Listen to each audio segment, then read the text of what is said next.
जय श्री कृष्णा दोस्तों। हिंदू पंचांग के अनुसार ज्येष्ठ माह की अमावस्या तिथि 26 मई 2025 को दोपहर 12:11 पर शुरू होगी और 27 मई 2025 को सुबह 8:31 पर समाप्त होगी। उदय तिथि में वट सावित्री व्रत 26 मई 2025 सोमवार को रखा जाएगा। इस दिन सुबह जल्दी उठकर स्नान करके लाल रंग की साड़ी पहने, बरगद के पेड़ के नीचे पूजा स्थल की सफाई करें, अशुद्धियों को दूर करने के लिए गंगा जल छिड़कें। अब शपथ धान्य को बांस की टोकरी में भरकर उसमें भगवान ब्रह्मा की मूर्ति रखें। दूसरी टोकरी में सप्त धन्य भरकर सावित्री और सत्यवान की मूर्तियां रख दें। दूसरी टोकरी को पहली टोकरी के बाईं ओर रखें। दोनों टोकरियों को बरगद के पेड़ के नीचे रखें। पेड़ पर चावल के आटे की छाप या पीठा लगाएं। पूजा के दौरान पेड़ की जड़ में जल चढ़ाएं और उसके चारों ओर 7 बार पवित्र धागा बांध दें। अब वट वृक्ष की परिक्रमा करें। इसके बाद पेड़ के पत्ते लेकर उनकी माला बनाकर धारण करें। फिर वट सावित्री व्रत की कथा सुने। फिर चने का पकवान बनाकर सास का आशीर्वाद लेने के लिए कुछ पैसे दिए जाते हैं। किसी ब्राह्मण को कुछ फल, अनाज, वस्त्र आदि का दान भी करें और व्रत तोड़ने के लिए भीगे हुए चने खाएं। इस दिन वट वृक्ष के चारों ओर कच्चा सूत 7, 11 या 21 बार लपेटते हुए परिक्रमा करें और पति की लंबी उम्र की कामना करें। व्रत की कथा को श्रद्धा से सुनना और उसकी भावपूर्वक चिंतन करना शुभ फल देता है। कथा सुनने के बाद दान अवश्य करें। पूजा में काले तिल मिलाने से पापों का नाश होता है और पुण्य की प्राप्ति होती है। पूजा में पति की लंबी उम्र के लिए उनका वस्त्र या चित्र सामने रखें और उन्हें मन ही मन दीर्घायु होने का आशीर्वाद दें। वट वृक्ष को जल अर्पित करने से ग्रह क्लेश और रोगों से छुटकारा मिलता है। व्रत के दिन गाय को रोटी और गुड़ खिलाने से सौभाग्य और समृद्धि बढ़ती है।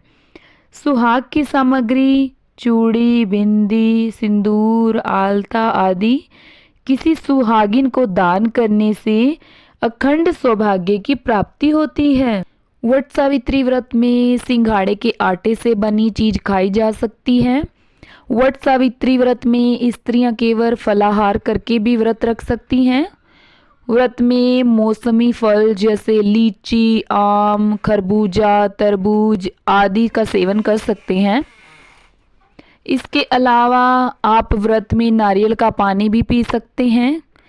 लेकिन वट सावित्री व्रत के दिन व्रती के परिवार के लोग मांस, मदिरा का सेवन ना करें, लहसुन, प्याज का सेवन भी ना करें, सामान्य नमक का प्रयोग ना करें, वरना आपका व्रत खंडित हो सकता है। चलिए अब आपको बताते हैं कि वट सावित्री व्रत की पूजा सामग्री। इसमें एक आप ले सकते हैं रक्षा सूत्र, कच्चा धागा, बरगद का फल, बांस का बना पंखा, कुमकुम, सिंदूर, फल फूल, रोली, चंदन, अक्षत, दीपक, गंध, इत्र, धूप, सुहाग सामग्री, 1.25 मीटर कपड़ा, बताशा, पान, सुपारी, वट सावित्री व्रत कथा की पुस्तक, पानी से भरा हुआ कलश, घर पर बने प्रसाद, भीगा चना, मूंगफली, पूड़ी, गुड़ आदि है सामान आप अपनी पूजा सामग्री में शामिल कर सकते हैं। चलिए दोस्तों, अब हम आपको सुनाने जा रहे हैं वट सावित्री व्रत की कथा। भद्र देश के एक राजा थे जिनका नाम अशोपति था। भद्र देश के राजा अशोपति के कोई संतान न थी। उन्होंने संतान की प्राप्ति के लिए मंत्रोच्चारण के साथ प्रतिदिन 1 लाख आहुतियाँ दी। 18 वर्षों तक यह क्रम जारी रहा। इसके बाद सावित्री देवी ने प्रकट होकर वर दिया कि राजन, तुझे एक तेजस्वी कन्या पैदा होगी। सावित्री देवी की कृपा से जन्म लेने के कारण से कन्या का नाम सावित्री रखा गया। कन्या बड़ी होकर बेहद रूपवान हुई। योग्य वर न मिलने की वजह से सावित्री के पिता दुखी थे। उन्होंने कन्या को स्वयं वर तलाशने भेजा। सावित्री तपोवन में भटकने लगी। वहाँ साल देश के राजा धूम्रसेन रहते थे। उन्होंने उनका राज्य किसी ने छीन लिया था। उनके पुत्र सत्यवान को देखकर सावित्री ने पति के रूप में उनका वरण किया। ऋषिराज नारद को जब यह बात पता चली तो वह राजा अशोकपति के पास पहुंचे और कहा कि हे राजन, यह क्या कर रहे हैं आप? सत्यवान गुणवान है, धर्मात्मा है और बलवान भी है, पर उसकी आयु बहुत छोटी है। वह अल्पायु है। 1 वर्ष के बाद ही उसकी मृत्यु हो जाएगी। ऋषिराज नारद की बात सुनकर राजा अशोकपति घोर चिंता में डूब गए। सावित्री ने उनसे कारण पूछा तो राजा ने कहा, पुत्री, तुमने जिस राजकुमार को अपने वर के रूप में चुना है वह अल्पायु है।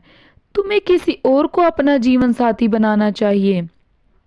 सावित्री ने कहा, पिताजी, आर्य कन्याएं अपने पति का एक बार ही वर्ण करती हैं। राजा एक बार ही आज्ञा देता है और पंडित एक बार ही प्रतिज्ञा करते हैं और कन्यादान भी एक बार ही किया जाता है। सावित्री हट करने लगी और बोली कि मैं सत्यवान से ही विवाह करूंगी। राजा अशोकपति ने सावित्री का विवाह सत्यवान से कर दिया। सावित्री अपने ससुराल पहुंचते ही सास ससुर की सेवा करने लगी। समय बीतता चला गया। नारद मुनि ने सावित्री को पहले ही सत्यवान के मृत्यु के दिन के बारे में बता दिया था। वह दिन जैसे जैसे करीब आने लगा, सावित्री अधीर होने लगी। उन्होंने 3 दिन पहले से ही उपवास शुरू कर दिया।